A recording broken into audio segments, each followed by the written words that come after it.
ओम नमो भगवते वासुदेवाय।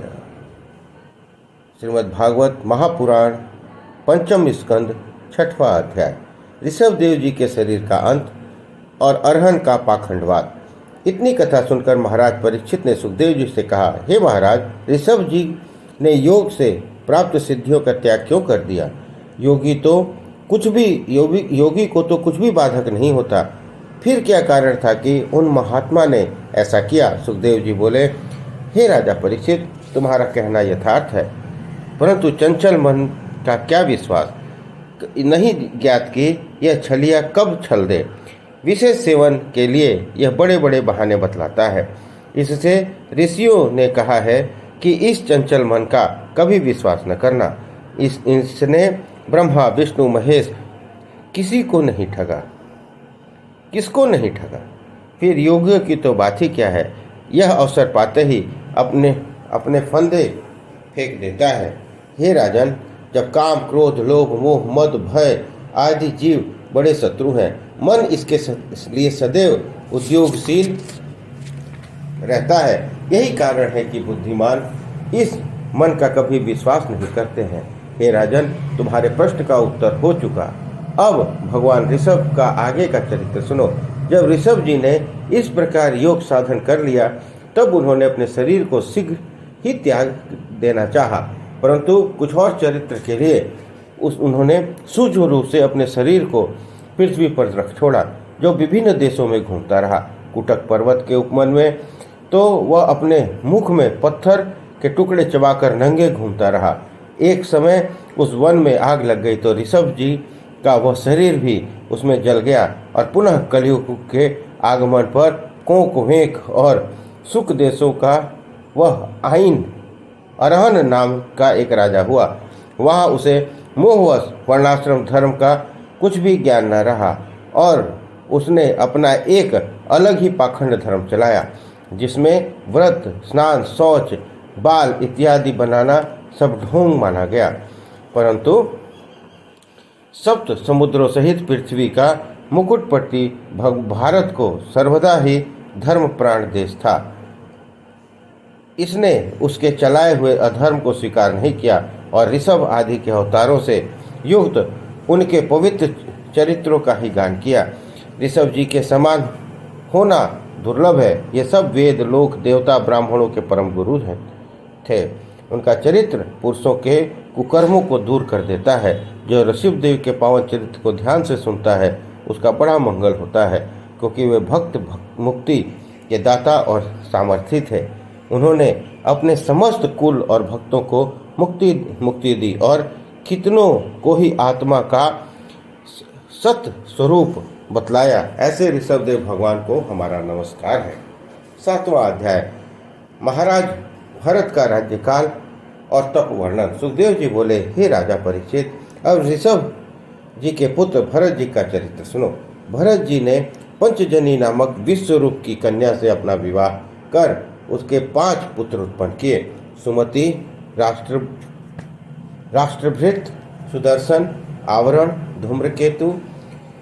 इनके पूर्व एक अजमीढ़ संवत चल रहा था, किंतु भरत जी के अंतर वह वर्ष भारत कहा जाने लगा। महाराज भारत बड़े ही योग्य प्रजापालक थे। उन्होंने अपने पुरुषों के समान ही बड़े प्रेम से प्रजाओं का पालन किया।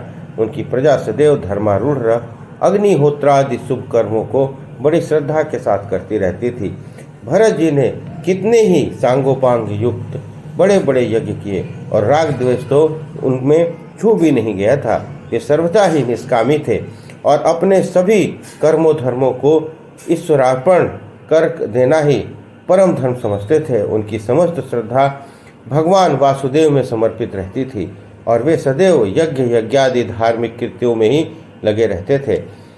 भगवत प्रेम के कारण उनके नेत्रों में प्रतिक्षण आंसू भरे रहते थे, जिससे वे किसी को देख न सकते थे। फलतः भक्ति योग से गंभीर उनका हृदय महाआनंद से परिपूर्ण हो गया।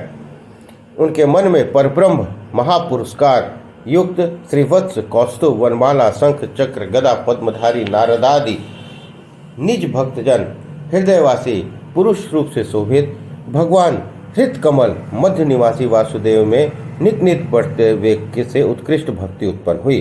इस प्रकार 1 करोड़ वर्ष तक राज्य भोग उनके करके फिर संन्यास लेने का निश्चय कर इतने दिन से भोग किए पितृ पितामह से प्राप्त राज्य को अधिक अनुसार पुत्रों में बांटकर संपूर्ण संपत्तियों को त्याग कर अपने घर से निकल पुलह मुनि के आश्रम में चले गए, जिस आश्रम में भगवान हरि अभी भी वहां रहने वाले भक्तों को वात्सल्य भाव से उनके अभीष्ट रूप से सन्निहित करते हैं, जहां पर अब भी अभ्यत नाभि युक्त चक्र वाले पत्थर शालिग्राम है।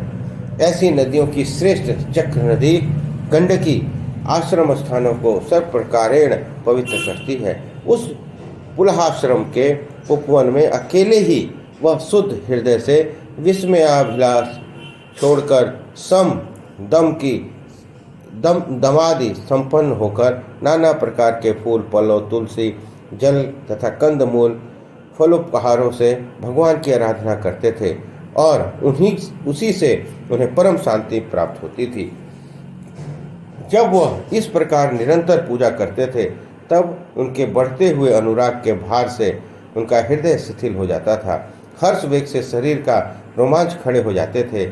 उत्कंठा के कारण झरने वाले प्रेमाश्रु से आंखें डबडबा जाती थी और अपने स्वामी भगवान के अरुण चरण कमल के ध्यान से समृद्ध भक्ति योग से सर्वत्र व्याप्त परमानंद से युक्त गंभीर हृदय सरोवर में बुद्धि डूबने के कारण वह अपनी ही जानने वाली उसी पूजा को भूल जाते थे। इस प्रकार भगवत व्रत धारण कर कृष्णाजित पहन त्रिकाल स्नान से गीले पिंगल घुंघराले जटा कलाप से चमकते हुए उदीयमान सूर्यमंडल में सूर्य ऋचा से हिरण्यमय पुरुष भगवान की स्तुति किया करते थे और यह कहा करते थे कि हे सूर्य देवता, हम आपके तेजोमय स्वरूप के शरणागत हैं, आप ही सब कार्यों को फल देने वाले हैं। इस प्रकार 7वां अध्याय संपन्न हुआ। 8वां अध्याय महाराज भरत का मृग प्रेम। सुखदेव जी कहते हैं, एक समय महाराज भरत जब गंडक की नदी में स्नान करने गए तो क्या देखा कि वन में सिंह की घोर गर्जन सुनकर नदी में जल पीती हुई एक गर्भिणी हरिणी जो भयभीत हो नदी से उछलकर कूदी तो उसके पेट का बच्चा बाहर निकल नदी में की धार में गिर पड़ा और मृगी बाहर पहुंचकर मर गई। यह देख परम योगी राजर्षि भरत का हृदय द्रवीभूत हो गया और उन्होंने उसे उठाकर आश्रम का बड़े प्रेम से पालन करना आरंभ किया। उसके पालन से उन्होंने अपने तपोमय जीवन को मानो एक प्रकार से भुला दिया। जब वह हरिणी का बच्चा वन में चरने लगा तो वे उसके साथ साथ जाते, उसे चराते और सभी जीवों आदि से सब प्रकार उसकी रक्षा किया करते थे। और जब बड़ा होने पर वह अकेले वन में चरने लगा और आने से उसकी देरी होती तो सूर्य चंद्रमा ईश्वर भगवान और देवताओं का नाम ले उस मृग शावक की रक्षार्थ देव प्रार्थना करते। जब वह लौट आता तो आप देवताओं की प्रशंसा में कितने ही प्रलाप किया करते। इस प्रकार वे अपना धर्म कर्म ईश्वर आराधन और जब तब सब कुछ उस मृग शावक की रक्षा में शरणागत की रक्षा के सिद्धांत से मूलभूत मानकर किया करते, मानो वह उनका कोई पूर्व जन्म का संस्कार उठ खड़ा हुआ है। क्योंकि जब वे औरस पुत्रों को योग विरोधी समझकर जिनका त्यागना कठिन था वे उन्हें त्याग चुके थे, तब उस मृग के बच्चे को क्यों फंसते। परंतु प्रारब्धवश वे राजश्री उसके दुलार पुचकार में अपने स्वरूप को भूल योगच्युत हो गए। इसी बीच भयंकर काल ने आग्रसा। मृत्यु के ग्रास होने के समय उसका प्राण उसी मृग के बच्चे में लगा रहा और वे उसी ओर निर्विमेष दृष्टि से देखते ही रहे। फिर तो वासना की उस प्रबलता ने उन्हें मृग के रूप में ही जन्म दिया, परंतु ईश आराधन के नाते उन्हें जब मृग योनि में अपने जन्म का कारण ज्ञान हुआ तब वे बड़ी दुखी हुए और कालिंजर के उस वन को छोड़ हरी क्षेत्र में चले गए, जहाँ पुलस्त्य ऋषि का आश्रम था। वहाँ उन ऋषियों का दर्शन करते हुए उन्होंने मृत्यु की प्रतीक्षा की और किसी वस्तु से प्रेम करते डरते रहे और अब अकेले ही रहने लगे। फलतः जब मृग योनि प्राप्त कराने वाला उनका कर्म समाप्त हो गया, उन्होंने उस तीर्थ में स्नान कर शरीर का त्याग किया। 9वां अध्याय, जड़ भारत का आख्यान। श्री सुखदेव जी बोले, हे राजा परीक्षित, मृग योनि से मुक्त भरत जी एक ब्राह्मण के घर उत्पन्न हुए, जहाँ उन्हें सम, दम, तप और स्वाध्याय आदि के सब कर्म विद्यमान थे। वहाँ उन ब्राह्मण की 2 स्त्रियां थीं, जिनमें बड़ी स्त्री थी, उन्होंने अपने ही समान 9 पुत्र उत्पन्न किए और जो सबसे छोटी ने 1 पुत्र और 1 कन्या हुई। इस प्रकार अंगीकार गोत्र उस ब्राह्मण के घर में 10 पुत्र और 1 कन्या प्राप्त करने वाला अब इनका एक अंतिम जन्म हुआ। इसके पश्चात अब ये मुक्त हो जाएंगे। इस जन्म में भी भगवत कृपा से उन्हें अपने पूर्वजों का स्मरण बना रहा। सबसे सचेष्ट रह अपने कुटुंबियों से प्रेम करते हुए वे वासनाओं में दुखी न हुए और भगवान के चरणों में मन लगाए हुए निरंतर अपना गुणानुवाद गाते और सुनते रहे। वे अपनी वेशभूषा पागलों की सी रखते, लोग उन्हें अंधे बहरे के समान समझते और कहा करते, परंतु उनके पिता सर्वदा यही चाहते थे कि उनको पढ़ा लिखा कर योग्य बना दें। वे उनका जड़ भारत नाम रख यज्ञोपवीत आदि संस्कार कर वेद पढ़ाने का बहुत प्रयत्न किए। ब्रह्मचारियों के योग्य सब कर्म बतलाए और गायस्थ धर्म का भी पूर्ण शिक्षा दी। व्रत, नियम, स्तोत्र और गुण तथा अग्नि का सेवन इत्यादि भी बतलाया। परंतु जो वह चाहते थे कि पुत्र पूर्ण पंडित हो जाए, यह बात न हो सकी। इतने में उनके जीवन का समय पूरा हो गया और काल ने आ घेरा। उनकी स्त्री उनके साथ सती हो गई। भरत जी के बड़े बड़े भाई उनके संरक्षक रहे। वे भरत जी को पढ़ते पढ़ाते लिखते न देख उन्हें गृहस्थी के जाल में लगा दिए। परंतु वे गृहस्थी क्या करते, उन्हें तो संसार का ऊंचा नीचा सब कुछ मालूम ही न था। वे खेत में जाते तो मिट्टी उठाकर डालनी चाहिए, वहाँ से मिट्टी निकालकर खेत के बाहर फेंक देते और जो बाहर की होती वो खेत में लाकर ऊंचा कर देते। इससे सब भाई रुष्ट हो जाते और पागल, अरे मूर्ख कहकर पुकारते। उन्हें सीधा समझ कितने ही लोग अनुचित लाभ उठा लिया करते थे। वे घर पर खाते और काम दूसरों का करते। इससे घर के लोग भी असंतुष्ट हो जाते। उन्हें इंद्रियों का कुछ भी स्वाद नहीं ज्ञात था। वे नित्य एक आनंद रूप आत्मा को ही जानते थे। उन्हें सब कुछ प्राप्त था और कुछ पाने की इच्छा न रहती। शीत, उष्ण, सुख, दुख, वायु और वर्षा का उन पर कोई प्रभाव नहीं था। वे सदैव हृष्टपुष्ट बने रहते। वे जो मिलता पेट भर खा लेते। सैया मिलती तो ठीक है, नहीं तो पृथ्वी पर सो जाते। समस्त शरीर में धूल लपेटे सर्वथा अवधूत के समान बने रहते। इन सब कारणों से उनमें ब्रह्म तेज का कुछ भी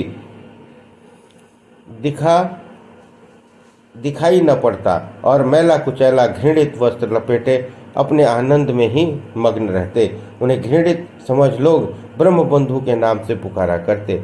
एक समय जब वे खेत में काम करने गए तो घर लौटे ही नहीं और रात भर वहीं पड़े रहे। उस समय एक शूद्र राजा पुत्र प्राप्ति के लिए भद्रकाली के प्रीत्यर्थ पुरुष पशु बलि करने का प्रवृत्त हुआ। उसने एक पुरुष पकड़वाकर खूंटे में बांध दिया था। देववशात वह पशु रस्सी तोड़कर भाग गया।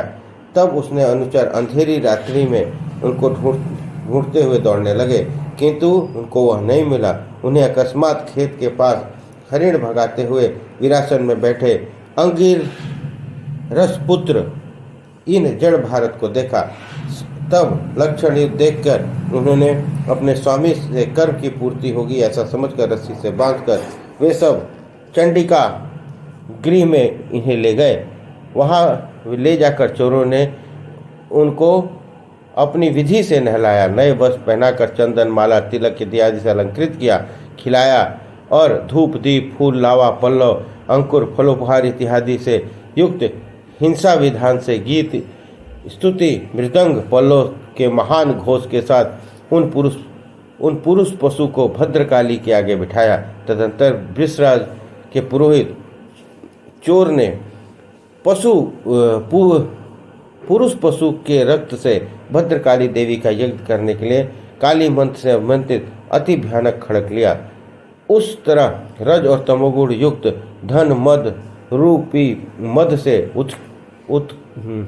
मतवाले भगवान की कला से युक्त ब्राह्मणों को तुच्छ मानकर कुमार से आचार करने वाले, हिंसा से खेल करने वाले उन चोरों को साक्षात ब्रह्मर्षि पुत्र, निर्भय सभी भूतों का मित्र, ब्रह्मभूत आपातकालीन हिंसा में भी जिसका वध निषिद्ध है, ऐसे ब्राह्मण वधोद्योग रूपी भयंकर कर्म को देखकर साक्षात ब्रह्म तेज से जलते हुए शरीर से वही देवी भद्रकाली सहसा प्रतिमा से बाहर आविर्भूत हुई। पुरोहित तलवार का प्रहार करना ही चाहता था कि अत्यंत असह्य होने के कारण क्रोधावेग में उसकी भ्रुकुटी रूपी वृक्ष टेढ़ा हो गया। शाखा के समान कुटिल दृष्टि और लाल आंखों के बनाव से जिनका मुख भयंकर हो गया था, ऐसी काली ने उनके हाथ में खड़ग झट से छीनकर उस पापी दुष्टों का ही खड़ग से छिर छेदन करके उनके गले से बह रहे रक्त रूपी असुर्य अश्रु को अपने गणों के साथ यथेष्ट पीकर पान से मत तो पार्षदों के साथ जोर जोर से चिल्लाने लगी और उनके मुंड रूपी गेंदों को से खेलने लगी। यह सब इस तरह महात्माओं और अभिचार रूपी अतिक्रम करने से उनका फल उल्टा अपने ही को भोगना पड़ा। साक्षात चक्रपाणी भगवान अनेकों रूप से जितनी सावधानी से सर्वथा रक्षा करते हैं, ऐसे भगवान निर्भय पदारविंद का सेवन करने वाले सभी प्राणियों के सहृद निर्वैर परम भगवतों के लिए यह कुछ भी आश्चर्यजनक नहीं है।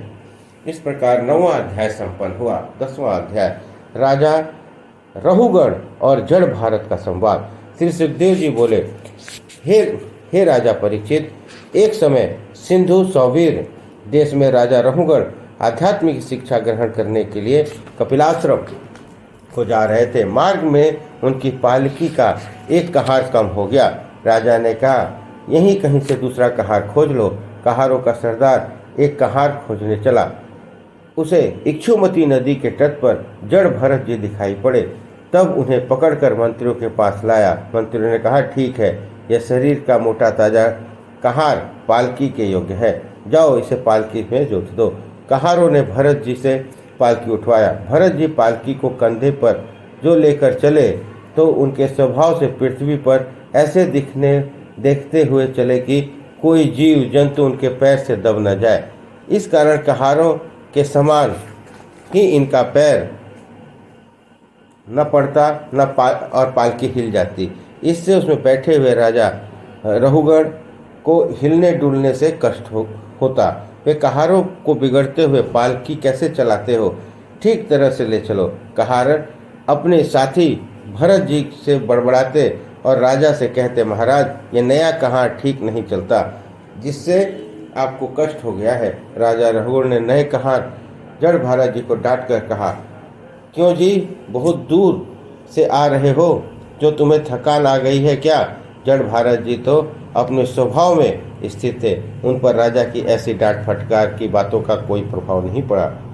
वे अपने को ब्रह्म रूप समझते हुए पूर्ववत डगमग चाल से चलते रहे। इस पर राजा रहुगण को और क्रोध आया और उन्होंने महात्मा जड़ भारत को न पहचान कर बहुत ही फटकार दी।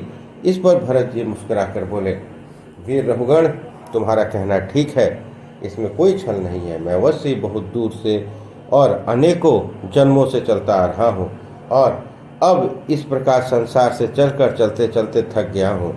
इसी से मेरे पैर पृथ्वी पर नहीं टिक रहे हैं। फिर मेरे मोटेपन और पतलेपन का तो क्या कहते हो, इसमें तो कुछ विवेक ही नहीं है। मोटा दुबला, आधि व्याधि, क्षुधा, तृष्णा, भय, विक्षोभ, इच्छा, वृता, निद्रा, प्रेम, क्रोध, अहंकार, गर्व, चिंता आदि का संबंध तो शरीर से है और मेरा शरीर से कोई संबंध नहीं है। राजन, प्रकृति और पुरुष के अतिरिक्त सब कुछ नश्वर है। फिर तुम जो अपने को स्वामी और मुझे सेवक जानते हो, ये कोई स्थिर सिद्धांत नहीं है। अभी तू राजा न रहे तो यह संबंध उलट जाएगा। जैसा मैं हूँ वैसा तू भी है। इससे अधिक मैं तुझे और क्या समझाऊँ। जो तुम क्रुद्ध होकर मुझे डांटते हो और कुवाक्य कहते हो, इसको भी क्या करूँ? इसको भी क्या हो? मेरी तुम औषधि क्या करोगे? आत्मस्वरूप का भास होने से तो मेरी बुद्धि स्वयं ही ठिकाने लग गई है, जिससे मुझे अब किसी की शिक्षा नहीं चाहिए। मेरी शिक्षा के लिए तो मेरे पिता ने बड़ा प्रयत्न किया था, पर मैं ऐसा ही रहा। श्री सुखदेव जी कहते हैं, हे राजा परीक्षित, जब महात्मा जड़ भारत ने राजा से ऐसी बात कही तो उन पर उसका गहरा प्रभाव पड़ा। उन्हें ज्ञात हो गया कि यह कोई आत्म तत्व प्राप्त योगी है। अतः वे शीघ्र ही उनके चरणों पर गिर पड़े और बोले, महाराज मुझे क्षमा कीजिए, मैं आपको समझ न सका था। आप महामुनि कपिल हैं या कोई और? अपना परिचय दीजिए। मैं महात्मा कपिल के पास ज्ञान सीखने जा रहा हूँ। क्या आप गुप्त वेश में ही तो नहीं हैं? आप जैसा निराभिमानी मैंने किसी को नहीं देखा, पर हाँ, मैं कितना हतभागी हूँ कि जो आप जैसे महात्मा का अनादर किया। महात्माओं का अनादर से तो बड़े बड़े राज्य नष्ट हो जाते हैं। अतएव अब आप मुझे ऐसा कोई मार्ग बतलाइए जिससे मैं इस पाप से मुक्त हो सकूं। मैं आपकी शरण में आया हूँ, मुझ पर दया कीजिए। इस प्रकार श्रीमद् भागवत पंचम स्कंध 10वां अध्याय संपन्न हुआ। बोलिए कृष्ण भगवान की